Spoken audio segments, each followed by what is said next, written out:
ആദിശക്തിയായ മഹാമായയുടെ 3 ഭാവങ്ങളായ മഹാകാളി, മഹാലക്ഷ്മി, മഹാസരസ്വതി എന്നിവരുടെ സംയുക്ത അവതാരമാണ് വൈഷ്ണോദേവി.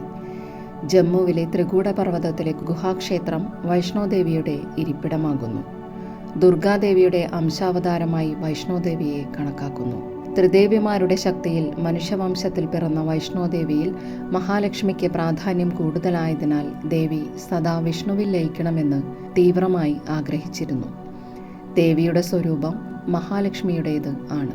വൈഷ്ണോദേവിയുടെ അവതാര ചരിത്രം പറയുന്നത് ഇങ്ങനെ. ത്രേതായുഗത്തിലെ ഒരു സമയം. ആദിയുഗമായ കൃതയുഗം കഴിഞ്ഞുള്ള യുഗമാണല്ലോ ത്രേതായുഗം. കൃതയുഗത്തിൻ്റെ മറ്റൊരു പേര് സത്യയുഗം. സത്യയുഗത്തിൽ പ്രപഞ്ചമൊട്ടാകെ ദേവചൈതന്യം നിറഞ്ഞിരുന്നു. അതിനാൽ തന്നെ ധർമ്മം 4 കാലിൽ ഉറച്ചു നിന്നിരുന്നു എന്നാണ് പറയുക. ഓരോ അണുവിലും അതിൻ്റെ പ്രഭാവമായിരുന്നു.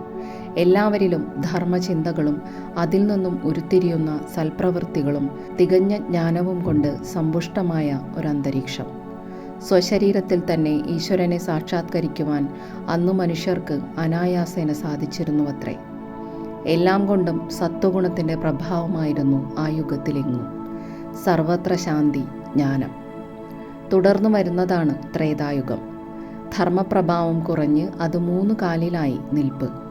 ആസുരിക ശക്തികളും അധാർമിക ചിന്തകളും പ്രവൃത്തികളും ആ യുഗത്തിൽ തലയെടുക്കുവാനും സാവധാനം വളരുവാനും ആരംഭിച്ചു. ആ യുഗത്തിലെ പ്രധാന അവതാരമായിരുന്നു ശ്രീരാമൻ. പിന്നീട് വന്ന ദ്വാപരയുഗത്തിൽ ധർമ്മത്തിന് വീണ്ടും ക്ഷയം സംഭവിക്കുന്നു. ത്രേതായുഗത്തെ അപേക്ഷിച്ച് അധർമ്മം തീവ്രമായി വളർന്നു. അതിന് തടയിടുവാൻ ശ്രീകൃഷ്ണൻ അവതരിച്ചു. 4ാം യുഗമായ കലിയുഗമാണ് ഇപ്പോൾ നടക്കുന്നത്. ധർമ്മം ലോപിച്ച് ഒരു കാലിലാണത്രേ കലിയുഗത്തിൽ നിൽപ്പ്. കലിയുഗത്തിലെ അധർമ്മത്തിൻ്റെ നേർസാക്ഷികളാണല്ലോ നമ്മളൊക്കെയും. എങ്കിലും ഗീതാവചനമനുസരിച്ച് ധർമ്മത്തിന് ഹാനി സംഭവിക്കുമ്പോൾ ഏതെങ്കിലും ഒരു രൂപത്തിൽ സർവേശ്വരൻ അവതരിക്കും എന്നത് നിശ്ചയം. അത്തരം ഒട്ടേറെ അവതാരങ്ങൾക്ക് ഭൂമിദേവി സാക്ഷ്യം വഹിച്ചിട്ടുണ്ട് ഇതുവരെ. ഭൂമിദേവിയുടെ രക്ഷാർത്ഥമുള്ള ആ വിധം ഒരവതാരമായിരുന്നു വൈഷ്ണോദേവിയുടേത്. ത്രേതായുഗത്തിലാണ് ദേവിയുടെ അവതാരപ്പിറവി. ഒരു ഘട്ടത്തിൽ ഭൂമിയിൽ അസുരാധിപത്യം പരിധിവിട്ട് വളർന്നു. നിരപരാധികളായ മനുഷ്യരെയും ദൈവചൈതന്യത്തിൻ്റെ വാഹകരായ മഹർഷിമാരെയും അവർ കൊന്നൊടുക്കുവാൻ ആരംഭിച്ചു. എങ്ങും വിലാപങ്ങളും രോദനങ്ങളും അസ്വസ്ഥതകളും മാത്രം. ഭൂമിദേവി ത്രിമൂർത്തികളെ വിളിച്ച് കരയുവാൻ ആരംഭിച്ചു. ആ വിളി ദേവന്മാർ എന്തായാലും കേട്ടു. ആ വിളി മാത്രമല്ല, ഭൂമിയിൽ നടക്കുന്ന അക്രമങ്ങളും അവർ കാണുന്നുണ്ട്. ത്രിമൂർത്തികൾ ആ സാഹചര്യത്തിന് പോംവഴികൾ ചിന്തിക്കവേ അവരുടെ പത്നിമാരായ ത്രിദേവിമാർ ആയൊരു അരക്ഷിതാവസ്ഥയ്ക്ക് ഒരു പരിഹാരവുമായി മുൻപോട്ട് വരികയാണ് ഉണ്ടായത്.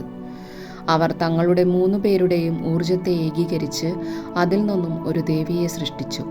അതായിരുന്നു വൈഷ്ണോദേവി. ദേവി തൻ്റെ മുൻപിൽ നിൽക്കുന്ന ത്രിദേവിമാരെ പ്രണമിച്ചു. അല്ലയോ മാതാക്കളെ, ഞാൻ നിങ്ങൾക്ക് വേണ്ടി എന്താണ് ചെയ്യേണ്ടത്? എന്നെ സൃഷ്ടിച്ചതിൻ്റെ ഉദ്ദേശം എന്താണ്? ത്രിദേവിമാർ ഒരേ സ്വരത്തിൽ പറഞ്ഞു. നിന്റെ നാമം വൈഷ്ണവി എന്നാകുന്നു. ഞങ്ങളുടെ 3 പേരുടെയും സംയോജിതമായ ശക്തി നിന്നിലുണ്ട്. അതിനാൽ നിന്നെ പരാജയപ്പെടുത്തുവാൻ അസുരന്മാർക്കോ ദേവന്മാർക്കോ പോലും സാധ്യമല്ല. ദേവി സരസ്വതി തുടർന്നു. വൈഷ്ണവി, നിന്നിൽ അന്തർലീനമായിരിക്കുന്ന ഈ ശക്തി ഉപയോഗിച്ച് നീ ഇപ്പോൾ ഭൂമിദേവിയെ രക്ഷിക്കേണ്ടതാണ്. ഭൂമിദേവി ആസുരപീഡയാൽ വലഞ്ഞിരിക്കുന്നു. നിന്റെ പ്രഥമമായ ദൗത്യം ദേവിയുടെ മോചനമാണ്. അങ്ങനെയാകട്ടെ മാതാക്കളെ. അതും പറഞ്ഞ് വൈഷ്ണവി ഭൂമിയിലേക്ക് പുറപ്പെട്ടു. എന്നാൽ പലവിധത്തിലുള്ള വരങ്ങളും നേടിയെടുത്ത അസുരപ്രമാണിമാർ ആരെയും കൂസാതെ ഭൂമിയിൽ അരാജകത്വം നിറയ്ക്കുകയായിരുന്നു. വരത്തിൻ്റെ പിൻബലം ഒരു കാരണവശാലും തങ്ങൾക്ക് പരാജയം നൽകുകയില്ല എന്ന ആത്മവിശ്വാസത്തിൽ മുൻപിൽ യുദ്ധസന്നദ്ധമായി വന്ന വൈഷ്ണവി ദേവിയെ അവർ പുച്ഛിച്ചു. ദേവിയുടെ ആയുധങ്ങളൊന്നും ആദ്യം അവരെ സ്പർശിച്ചില്ല. ഒരു സ്ത്രീക്ക് തങ്ങളെ ഒരിക്കലും പരാജയപ്പെടുത്തുവാൻ സാധിക്കുകയില്ല എന്ന രീതിയിൽ ഉദ്ഘോഷിക്കുകയും അതിരൂക്ഷമാവിധം അക്രമം അഴിച്ചുവിടുകയും ചെയ്തു. എന്നാൽ തുടർന്നു നടന്ന സംഘട്ടനത്തിൽ ദേവി വൈഷ്ണവി അവരെ കൊന്നുതള്ളി. ആയുധമേൽക്കാത്ത ഇടങ്ങളിൽ സ്വന്തം ശക്തിയാൽ ദേവി അവരെ ഭസ്മമാക്കി. ഭൂമിയിൽ അസുരമേധാവിത്വം അവസാനിക്കുന്നതുവരെ ദേവി യുദ്ധത്തിൽ തന്നെ മുഴുകിയിരുന്നു. വിജയശ്രീ ലാളിതയായി നിൽക്കുന്ന ദേവിയെ ദേവന്മാർ ആകാശത്തു നിന്നും വണങ്ങി. ഒടുവിൽ തൻ്റെ ദൗത്യം പൂർത്തിയാക്കി വൈഷ്ണവി ദേവി തൻ്റെ മാതാക്കളുടെ മുൻപിലെത്തി. നന്ദി അറിയിക്കുവാനായി ഭൂമിദേവിയും ഒപ്പമുണ്ടായിരുന്നു. എന്നാൽ ത്രിദേവിമാർ പറഞ്ഞത് മറ്റൊരു വിധമാണ്. ഭൂമിയിൽ ഇനിയും കുറേയധികം കാര്യങ്ങൾ അവൾക്ക് നിർവഹിക്കുവാനുണ്ടെന്നും അതിനാൽ മനുഷ്യപ്പിറവിയായി ഭൂമിയിലേക്ക് പോകണമെന്നുമാണ് ത്രിദേവിമാർ അവളോട് ആവശ്യപ്പെടുന്നത്. വൈഷ്ണവി ദേവി തൻ്റെ മാതാക്കളുടെ ആജ്ഞ അംഗീകരിക്കുകയും ചെയ്തു. ഇനിയാണ് വൈഷ്ണോദേവിയുടെ പിറവി. ദക്ഷിണ ഭാരതത്തിലെ അടിയുറച്ച ദൈവവിശ്വാസികളുടെ ഒരു കുടുംബം. ദീർഘകാലമായി കുട്ടികളില്ലാതെ വിഷമിച്ചിരുന്നു രത്നാകരൻ എന്ന വ്യക്തിയും ഭാര്യയും. വൈഷ്ണവ ഭക്തിയും പാരമ്പര്യവും ഒത്തുചേർന്ന് വൈഷ്ണോദേവിയുടെ പിറവിക്ക് ഉത്തമമായ ഒരിടം. ഒരു ദിവസം രത്നാകരൻ ഒരു സ്വപ്നം കാണുന്നു. അതും തൻ്റെ ആരാധ്യദേവനായ മഹാവിഷ്ണുവിനെ. മഹാവിഷ്ണുവിൻ്റെ ശബ്ദം അദ്ദേഹത്തിൻ്റെ കാതുകളിൽ മുഴങ്ങി. രത്നാകര, നിന്റെ ദീർഘകാലമായുള്ള ആഗ്രഹം ഉടനെ പൂവണിയും. നീ ദൈവാംശമുള്ള ഒരു പെൺകുട്ടിയുടെ പിതാവാകും. ഭാവിയിൽ ലോകം അവളെ ആരാധിക്കുകയും ചെയ്യും. ആ സ്വപ്നം സത്യമാകുവാൻ അധികം താമസമുണ്ടായില്ല. രത്നാകരൻ ഓമനത്വമുള്ള ഒരു പെൺകുഞ്ഞിൻ്റെ പിതാവായി. തൻ്റെ കയ്യിലിരിക്കുന്ന ആ കുഞ്ഞിൻ്റെ മുഖത്തേക്ക് നോക്കിയപ്പോൾ രത്നാകരന് തൻ്റെ ഇഷ്ടദേവനെയാണ് ഓർമ്മ വരുന്നത്. മഹാവിഷ്ണുവിൻ്റെ പ്രസാദമായി കരുതി അദ്ദേഹം ആ കുഞ്ഞിന് ത്രികൂട എന്ന് പേര് വച്ചു. അവൾ വളർന്നു. ഏറെ പ്രത്യേകതകളുണ്ടായിരുന്നു അവൾക്ക്. ബാല്യത്തിൻ്റെ കുസൃതികൾക്കൊപ്പം അവൾ ദൈവീകമായ കാര്യങ്ങളിൽ സ്വയമേവ മുഴുകുമായിരുന്നു. മാതാപിതാക്കൾ അവളുടെ ഈ പ്രത്യേകതകളെല്ലാം ശ്രദ്ധിക്കുന്നുണ്ട്. അവളുടെ വിദ്യാഭ്യാസത്തിന് വേണ്ട ഏർപ്പാടുകൾ പിതാവ് കണ്ടെത്തുകയും ശ്രേഷ്ഠനായ ഒരാചാര്യൻ്റെ കീഴിൽ അവളെ പഠിപ്പിക്കുകയും ചെയ്തു. പാഠങ്ങളെല്ലാം തന്നെ മറ്റു വിദ്യാർത്ഥികളിൽ നിന്നും വ്യത്യസ്തമായി വളരെ എളുപ്പം അവൾ പഠിച്ചെടുത്തു. ഇതെല്ലാം നടക്കുമ്പോഴും ഒരു തൃപ്തിയില്ലായ്മ അവളെ വേട്ടയാടിക്കൊണ്ടിരുന്നു. ഇനിയും എന്തോ അറിയുവാനുണ്ട്, പഠിക്കുവാനുണ്ട് എന്ന ചിന്ത. അവൾ വളർന്ന് സൗന്ദര്യം തികഞ്ഞവളായി. പക്ഷിമൃഗാദികളെ സദാ ഓമനിക്കുകയും പരിപാലിക്കുകയും ചെയ്യാൻ അവളിലെ കരുണ കാരണമായി. അവയാകട്ടെ സദാ അവളോട് ഇണങ്ങുകയും അവളെ ചുറ്റിപ്പറ്റി നടക്കുകയുമൊക്കെ ചെയ്തിരുന്നു. ത്രികൂടയുടെ പഠനം പൂർത്തിയായി. അവൾ രത്നാകരനു മുൻപിൽ വന്നു വിചിത്രമായൊരാവശ്യമുന്നയിച്ചു. പിതാവേ, ഞാൻ വിഷ്ണു ഭഗവാനെ തപസ്സു ചെയ്യുവാൻ ആഗ്രഹിക്കുന്നു. അതിന് അങ്ങയുടെ ആശീർവാദം ആവശ്യമാണ്. അങ്ങ് നിറഞ്ഞ മനസ്സോടെ എന്നെ പോകുവാൻ അനുവദിക്കണം. രത്നാകരനും പത്നിയും ഞെട്ടലോടെയാണ് മകളുടെ ആഗ്രഹം കേട്ടത്. അത് ആഗ്രഹം മാത്രമല്ല, അവളുടെ തീരുമാനവും കൂടിയാണെന്ന് രത്നാകരന് മനസ്സിലായി. ആ പിതാവ് കുറേ നേരം ചിന്തിച്ചു. സ്വപ്നത്തിൽ കണ്ട മഹാവിഷ്ണുവിൻ്റെ വചനങ്ങളും മകളുടെ ജനനം തൊട്ടുള്ള പ്രത്യേകതകളും ഈശ്വരപ്രാപ്തിക്കായുള്ള അവളുടെ തീവ്രമായ അഭിവാഞ്ചയും അദ്ദേഹത്തിൻ്റെ മനസ്സിലൂടെ ഒരു നിമിഷം കടന്നുപോയി. മകളെ താൻ തടയുന്നത് വലിയ അപരാധമാകുമെന്ന് അദ്ദേഹത്തിന് തീർച്ചയായിരുന്നു. രത്നാകരൻ പൂർണ്ണ മനസ്സോടെ തന്നെ അവളെ പോകുവാൻ അനുവദിച്ചു. അർത്ഥസമ്മതത്തോടെയാണെങ്കിലും മാതാവും അവൾക്ക് ആശീർവാദം നൽകി. ത്രികൂട നടന്ന് ഒടുവിൽ ഒരു സമുദ്രതീരത്ത് എത്തി. ആ ഇടം അവൾക്ക് വല്ലാതെ അങ്ങ് ഇഷ്ടപ്പെടുകയും ചെയ്തു. എത്ര മനോഹരമായ സ്ഥലമാണിത്! എത്ര ശാന്തവും സ്വസ്ഥവുമായ ഇടം! എൻ്റെ ഭഗവാനെ ധ്യാനിക്കുവാൻ ഇതിലും നല്ലൊരു സ്ഥലം ഇനി കണ്ടെത്താനില്ല. സന്തോഷവും സംതൃപ്തിയും നിറഞ്ഞ മനസ്സോടെ അവൾ അവിടെ തങ്ങി തപസ്സാരംഭിച്ചു. നാളുകൾ കഴിഞ്ഞുപോയി. പൂർണ്ണമായും ഭഗവാനിൽ മനസ്സർപ്പിച്ച് എല്ലാ ബന്ധനങ്ങളിൽ നിന്നും മോചനം നേടി അവൾ പൂർണ്ണതയിലേക്കുള്ള യാത്ര തുടങ്ങിയിരുന്നു. ഒരു ദിവസം ധ്യാനത്തിൻ്റെ പകുതിയിൽ അവളിൽ ഒരു പ്രത്യേകതരം അനുഭൂതി ഉണ്ടാവുകയാണ്. പ്രധാനപ്പെട്ട ആരോ അങ്ങോട്ട് വരുന്നുണ്ട്. ദിവ്യത്വമുള്ള ആരുടെയോ സാന്നിധ്യം അവൾക്കവിടെ അനുഭവപ്പെടുവാൻ തുടങ്ങി. അവൾ സാവധാനം കണ്ണുകൾ തുറന്ന് ചുറ്റും നോക്കി. അവൾ നോക്കുമ്പോൾ അതിയായ തേജസ്സുള്ള ആയുധധാരിയായ ഒരു സന്യാസ വേഷധാരിയും ഒപ്പം നിഴൽ പോലെ മറ്റൊരു തേജസ്വിയായ പുരുഷനും നടന്നു വരുന്നു. ഒറ്റ നോട്ടത്തിൽ തന്നെ അവൾ മുൻപിൽ നടക്കുന്ന ആ ദിവ്യ പുരുഷനിൽ മഹാവിഷ്ണുവിനെ തിരിച്ചറിഞ്ഞു. താൻ ആരെയാണോ ഇത്രയും നാൾ ധ്യാനിച്ചിരുന്നത്, ആരിൽ വിലയം പ്രാപിക്കണമെന്ന് ആഗ്രഹിച്ചിരുന്നുവോ ആ ദേവൻ കൺമുമ്പിൽ. അത് സാക്ഷാൽ ശ്രീരാമനായിരുന്നു. ഒപ്പമുണ്ടായിരുന്നത് ലക്ഷ്മണനും. അയോധ്യയിൽ നിന്നും വനവാസത്തിനായി പുറപ്പെട്ട രാമൻ രാവണനാൽ അപഹരിക്കപ്പെട്ട ഭാര്യ സീതയെ തേടി ഇറങ്ങിയിരിക്കുകയാണ് ലങ്കാപുരിയിലേക്കുള്ള യാത്രയിൽ. അവൾ ആ മഹാപുരുഷനു മുൻപിലേക്ക് ഓടിയെത്തുകയായിരുന്നു. ഒരു പിടി പുഷ്പങ്ങൾ ശ്രീരാമന്റെ കാൽക്കൽ സമർപ്പിച്ച് അവൾ പറഞ്ഞു, "ഇത് സ്വീകരിക്കണേ പ്രഭു." അദ്ദേഹത്തിന്റെ കാൽക്കൽ അവൾ പുഷ്പങ്ങളോടൊപ്പം സ്വയം സമർപ്പിക്കുകയായിരുന്നു. ശ്രീരാമൻ അവളെ അനുഗ്രഹിച്ചു. തൻ്റെ സ്വാമി അസ്വസ്ഥനായിരിക്കുന്നത് അവൾ ശ്രദ്ധിക്കുകയും ചെയ്തു. എന്തോ അദ്ദേഹത്തെ അലട്ടുന്നുണ്ട്. അവൾ ശങ്ക ഏതുമില്ലാതെ അദ്ദേഹത്തോട് ആരാഞ്ഞു, "അങ്ങയെ കാണുമ്പോൾ അവിടത്തേക്കെന്തോ പ്രയാസമുണ്ടെന്ന് തോന്നുന്നു. അതെന്താണെന്ന് പറയുവാൻ അങ്ങേക്ക് വിരോധമുണ്ടാകുമോ?" ശ്രീരാമൻ സീതാപഹരണത്തെപ്പറ്റി ചുരുക്കി അവളോട് പറയുന്നു. രാക്ഷസ രാജാവായ രാവണന്റെ ലങ്കാപുരിയിലേക്ക് തൻ്റെ ഭാര്യയെ വീണ്ടെടുക്കുവാനുള്ള യാത്രയിലാണ് താനെന്നും രാമൻ പറഞ്ഞു. അതുകേട്ട് ത്രികൂട ചിന്താനിമഗ്നയായി. തൻ്റെ ഭഗവാന് നിലവിൽ ഭാര്യയുണ്ട്. എങ്ങനെ താൻ അദ്ദേഹത്തോട് പറയും തന്നെ സ്വീകരിക്കണമെന്ന്? അവളുടെ ശിരസ് താണു. ശ്രീരാമൻ അവളുടെ മനസ്സ് വായിച്ചറിഞ്ഞു. അദ്ദേഹത്തിൻ്റെ മുഖത്ത് കരുണ പ്രകടമായി. അദ്ദേഹം പുഞ്ചിരിയോടെ തന്നെ അവളോട് പറയുന്നു, "ത്രികൂട, നിന്റെ സമർപ്പണത്തിൽ ഞാൻ പ്രസന്നനാണ്. ഇന്നു മുതൽ നീ വൈഷ്ണവി എന്നറിയപ്പെടും. സീതയല്ലാതെ മറ്റൊരു പത്നി എനിക്കുണ്ടാവുകയില്ല. അതിനാൽ നീ നിന്റെ മനസ്സിനെ ശാന്തമാക്കുക." ത്രികൂട വിഷണ്ണയായി കാണപ്പെട്ടു. അത് കണ്ട് രാമൻ പുഞ്ചിരിയോടെ പറഞ്ഞു, "ശരി, എൻ്റെ വനവാസം കഴിയുമ്പോൾ ഞാൻ തിരിച്ചു വരും. അപ്പോൾ നീ എന്നെ തിരിച്ചറിയുകയാണെങ്കിൽ നിന്റെ ആഗ്രഹം ഞാൻ പൂർത്തീകരിച്ച് തരുന്നതാണ്."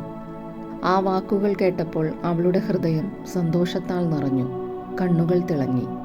രാമനും ലക്ഷ്മണനും അവിടെ നിന്നും സീതാന്വേഷണത്തിനായി യാത്ര തുടർന്നു. സന്തോഷം ഹൃദയം കവിഞ്ഞ് അവളുടെ കണ്ണുകളിലൂടെ ഒഴുകി. തൻ്റെ ഭഗവാൻ തൻ്റെ പ്രാർത്ഥന സ്വീകരിച്ചിരിക്കുന്നു. തന്നെ സ്വീകരിക്കാമെന്ന് വാക്കും നൽകിയിരിക്കുന്നു. ശ്രീരാമന്റെ തിരിച്ചുവരവിനായി വൈഷ്ണവി കാത്തിരുന്നു. ദിവസങ്ങൾ കടന്നുപോയി. അങ്ങനെ ഒരു ദിവസം അവൾ തൻ്റെ ആശ്രമ പരിസരത്ത് ദിനചര്യകൾ ചെയ്യുന്ന സമയം അവിടേക്ക് വൃദ്ധനും വിരൂപനുമായ ഒരാൾ കടന്നുവരുന്നു. ഊന്നുവടി ഉപയോഗിച്ചാണ് അയാൾ നടക്കുന്നത് തന്നെ. വൈഷ്ണവിയുടെ സമീപത്തേക്ക് വന്ന് അല്പം ശൃംഗാരഭാവത്തിൽ ആ വൃദ്ധൻ പറയുന്നു, "അല്ലയോ സുന്ദരി, നീ ഇവിടെ ഒറ്റയ്ക്ക് എങ്ങനെയാണ് താമസിക്കുന്നത്? ഇത്തരം ഏകാന്തവും ഭീകരവുമായ അന്തരീക്ഷത്തിൽ തനിയെ താമസിക്കുവാൻ നിനക്ക് ഭയമില്ലേ? വരൂ, എന്നോടൊപ്പം വരൂ. ഞാൻ നിന്നെ വിവാഹം കഴിച്ച് സംരക്ഷിക്കാം." വൈഷ്ണവിക്ക് പെട്ടെന്ന് ദേഷ്യമാണ് വന്നത്. അവൾ ശ്രീരാമന് വേണ്ടി കാത്തിരിക്കുകയാണ്. തൻ്റെ പിതാവിനേക്കാൾ പ്രായമുണ്ട് അയാൾക്ക്. ഇയാളുടെ പ്രായവും മര്യാദയില്ലായ്മയും കണ്ട് അവൾ ചോദിച്ചു, "കടന്നു പോകുന്നുണ്ടോ ഇവിടുന്ന്? ഈ വിധത്തിൽ സംസാരിക്കുവാൻ നിങ്ങൾക്ക് എങ്ങനെയാണ് ധൈര്യം വന്നത്? ഞാൻ എൻ്റെ ഭഗവാന് വേണ്ടി കാത്തിരിക്കുകയാണ്. അദ്ദേഹം തീർച്ചയായിട്ടും ഇങ്ങോട്ട് വരികയായിരിക്കും ഈ സമയം." ഊന്നുവടി താങ്ങിക്കൊണ്ട് വൃദ്ധൻ ചോദിച്ചു, "അല്ലയോ സുന്ദരി, നിനക്കിനിയും എന്നെ മനസ്സിലായില്ലേ?" വൈഷ്ണവി അപ്പോഴും ദേഷ്യത്തിൽ തന്നെ, "ഞാൻ നിങ്ങളെ എങ്ങനെ മനസ്സിലാക്കാനാണ്?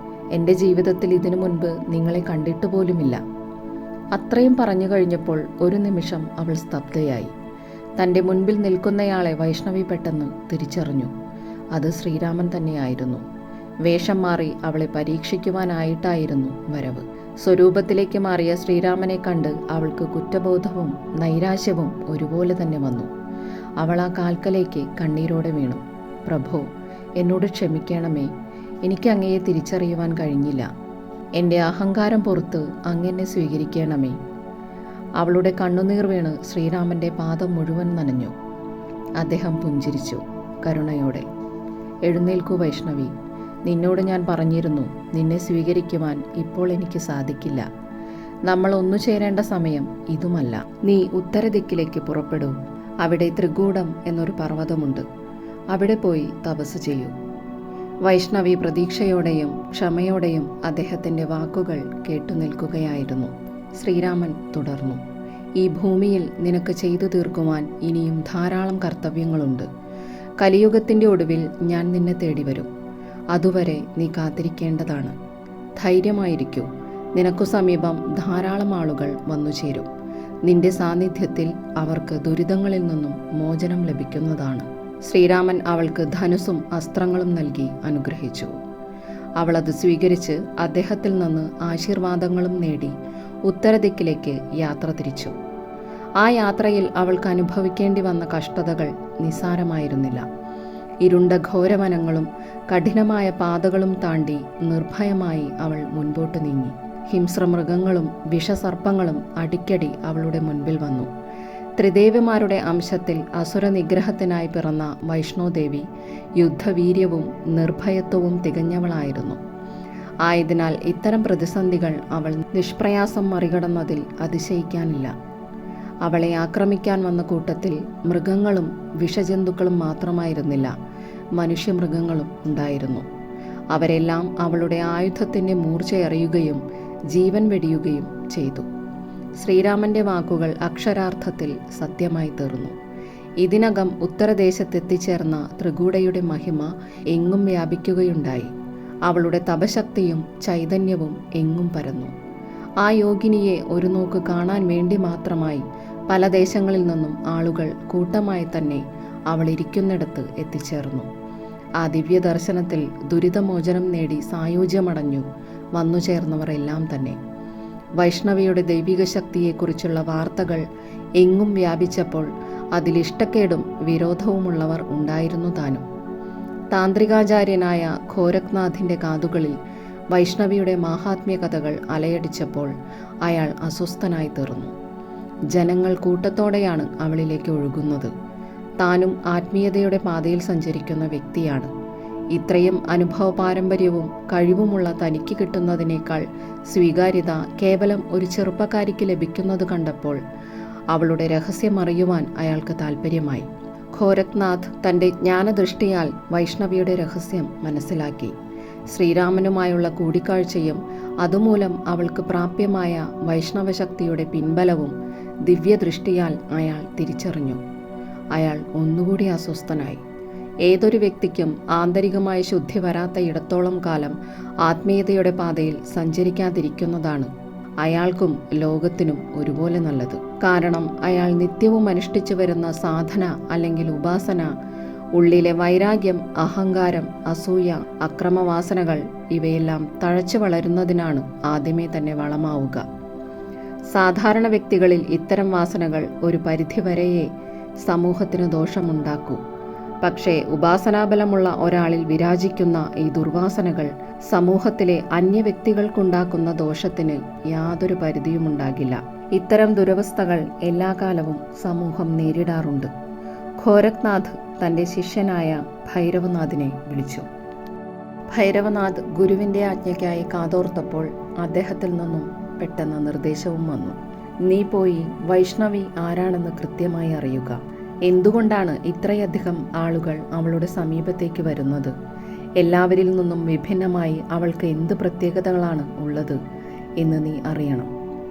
അത്യന്തം ബഹുമാനത്തോടെ തന്നെ ഗുരുവിൻ്റെ ആജ്ഞ ശിരസാവഹിച്ച് ഭൈരവനാഥ് പുറപ്പെട്ടു. എങ്കിലും അയാൾ ചിന്താധീനനായിരുന്നു. ഗുരുവിന് ഇതെന്താണ് പറ്റിയത്? ആരാണീ വൈഷ്ണവി? കേവലം ഒരു പെൺകുട്ടിയിൽ തൻ്റെ ഗുരു അസ്വസ്ഥനായത് എന്തുകൊണ്ടായിരിക്കും? ഇങ്ങനെ ഒട്ടേറെ ചിന്തകൾ അയാളിൽ അലയടിച്ചുകൊണ്ടിരുന്നു. വൈഷ്ണവിയെ ലക്ഷ്യമാക്കി ഭൈരവനാഥ് യാത്ര തിരിച്ചു. വൈഷ്ണവിയെ കാണാനുള്ള ആളുകളുടെ തിരക്ക് അയാൾ ദൂരെ നിന്നേ കണ്ടു. ഇത്രയധികം ആളുകൾ എന്തുകൊണ്ടാണ് അവളെ കാണാൻ തിക്കിത്തിരക്കി വരുന്നത് എന്ന് അതിശയത്തോടെ അയാൾ ചിന്തിക്കുകയും ചെയ്തു. എന്തൊക്കെയായാലും ഗുരു ഏൽപ്പിച്ച കർത്തവ്യം വൈഷ്ണവിയെക്കുറിച്ച് കൂടുതൽ അറിയുക എന്നതാണ്. അതിനു തയ്യാറായി ഭൈരവനാഥ് ആൾക്കൂട്ടത്തിൻ്റെ കൂടെ തന്നെ അവളുടെ സമീപത്തേക്ക് പോയി. എന്നാൽ വൈഷ്ണവിയുടെ മുൻപിലെത്തിയ പാടെ അയാൾ സ്വയം മറക്കുകയാണ് ഉണ്ടായത്. ഉജ്ജ്വലമായ സൗന്ദര്യവും വർണ്ണനാതീതമായ ആകർഷണവുമായി നിൽക്കുന്ന തേജോമയിയായ ആ യുവതിയെ കണ്ടപ്പോൾ താൻ ആരാണെന്നോ എന്തിനു വന്നു എന്നോ ഭൈരവനാഥ് മറന്നുപോയി. വൈഷ്ണവിയെ കണ്ട് അയാൾ അന്തം വിട്ടു നിൽക്കുകയാണ്.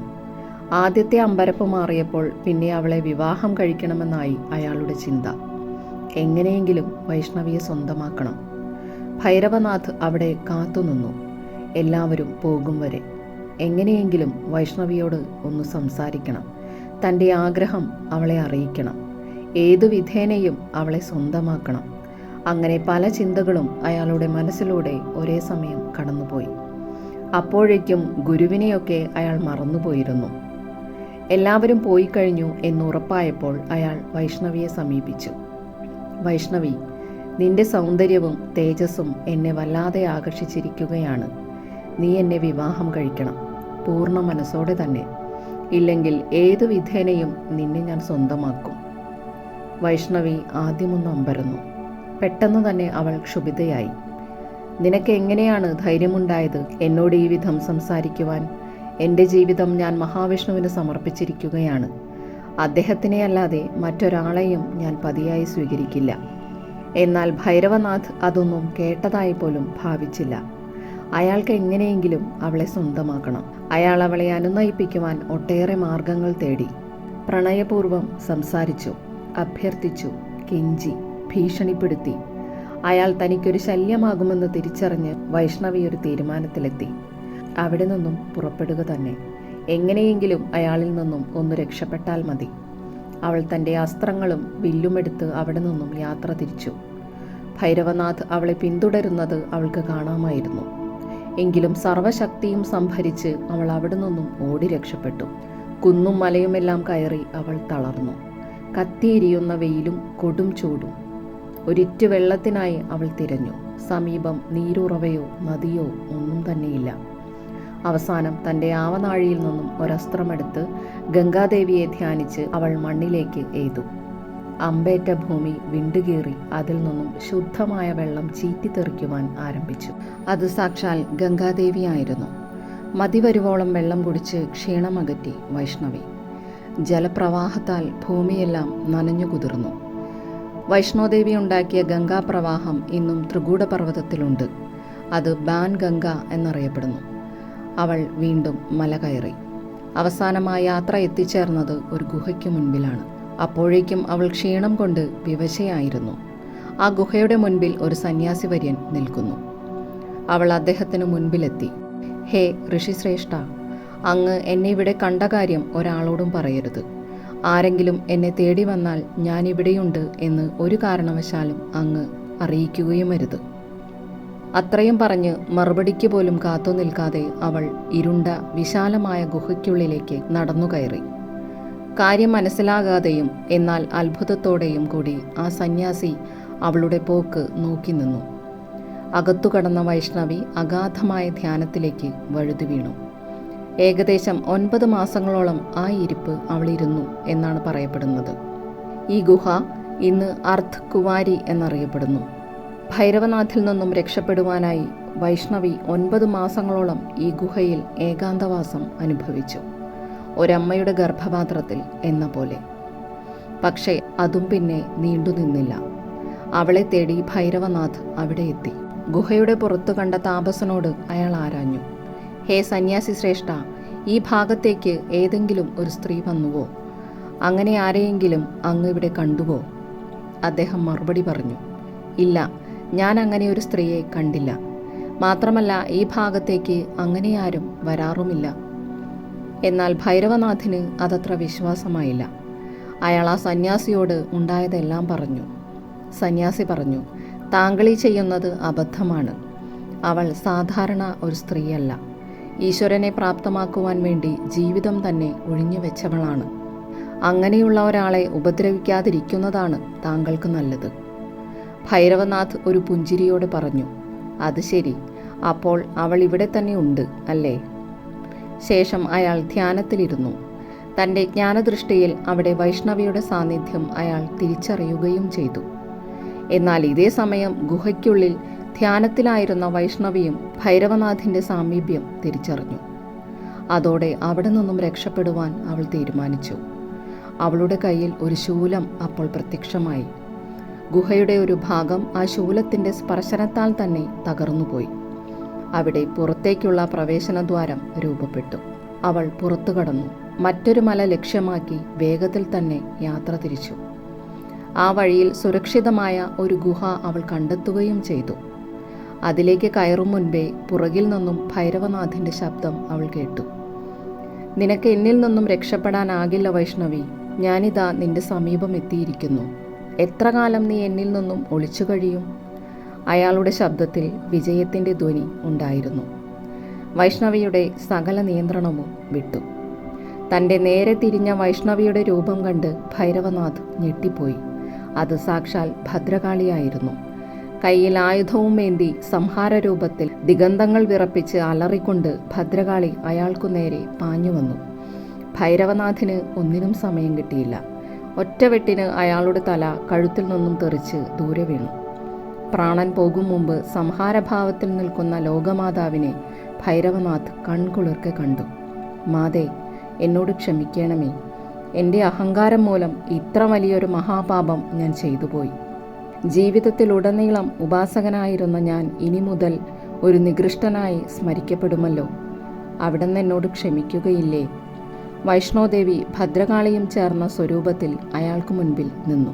ഇല്ല ഭൈരവനാഥ്, നിനക്കു ഞാൻ മാപ്പു നൽകുന്നു. അതുകൊണ്ട് തന്നെ ഭാവിയിൽ നിനക്കായി ഒരു ആരാധനാ സ്ഥലം ഇവിടെ ഒരുങ്ങും. എന്നെ കാണാൻ വരുന്ന ഓരോ ഭക്തരും ആദ്യം നിന്നെ വണങ്ങണം. എങ്കിൽ മാത്രമേ അവരുടെ തീർത്ഥാടനം പൂർത്തിയാകൂ, ഫലം ലഭിക്കൂ. അങ്ങനെ എല്ലാ കാലവും നീ സ്മരിക്കപ്പെടും. അത്രയും പറഞ്ഞ് വൈഷ്ണവി ഗുഹയ്ക്കുള്ളിലേക്ക് കയറിപ്പോയി. ശേഷം ത്രിദേവിമാരുടെ സംയോജിത രൂപമായി ആ ഗുഹയ്ക്കുള്ളിൽ ദേവീരൂപത്തിൽ സ്ഥിരമായി വാസമാരംഭിച്ചു. കലിയുഗത്തിൽ മഹാവിഷ്ണുവിൻ്റെ അവതാരത്തെ പ്രതീക്ഷിച്ചുകൊണ്ട് വൈഷ്ണോദേവി തൻ്റെ കാത്തിരിപ്പ് ഇന്നും തുടരുകയാണ്. ജമ്മു കാശ്മീരിലെ കത്ര ജില്ലയിലെ ത്രികൂട കുന്നുകളുടെ നടുവിൽ സ്ഥിതി ചെയ്യുന്ന ഗുഹാക്ഷേത്രമാണ് വൈഷ്ണോദേവി ക്ഷേത്രം. 5200 അടി ഉയരത്തിലാണ് ഈ ക്ഷേത്രം സ്ഥിതി ചെയ്യുന്നത്. ത്രികൂടത്തിൻ്റെ താഴ്വരയിൽ താമസിക്കുന്ന ശ്രീധരൻ എന്നു പേരായ ദേവി ഭക്തനാണ് ഈ ഗുഹയിൽ വൈഷ്ണോദേവിയുടെ സാന്നിധ്യം മനസ്സിലാക്കിയത്. അതും ദേവി അദ്ദേഹത്തിന് സ്വപ്നദർശനം നൽകുകയായിരുന്നു. ഇന്ന് ഭാരതത്തിലെ ഏറ്റവും പ്രധാനപ്പെട്ട തീർത്ഥാടന കേന്ദ്രമാണ് വൈഷ്ണോദേവി ഗുഹാക്ഷേത്രം.